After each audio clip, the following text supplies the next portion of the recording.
സെലിബ്രേഷനാണ്. So നമ്മൾ കുറച്ച് food വാങ്ങിച്ചിട്ടുണ്ട്. ഇവിടുത്തെ സ്റ്റാഫ് എല്ലാവർക്കും വേണ്ടിയിട്ട്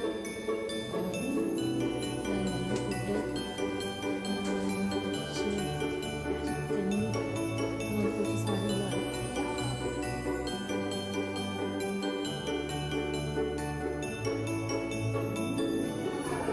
ഇതാണ് ഗിഫ്റ്റ്. ഇതാണ് നമ്മുടെ ക്രിസ്മസ് ഗിഫ്റ്റ്. ഇതാണ് നമ്മുടെ സെക്കൻഡ് ഗിഫ്റ്റ്, ബാഗ്. നമ്മൾ ഒരു നെക്സ്റ്റ് ബാഗ്, 2 ബാഗുണ്ട്. അതിൽ രണ്ടാമത്തെ ബാഗാണിത്. ഗിഫ്റ്റ് ഓപ്പൺ ചെയ്തു. ഇവിടെ നമ്മുടെ വാറൻറ്റി കാർഡാണ്. സോ നമ്മുടെ ക്രിസ്മസ് സെലിബ്രേഷൻ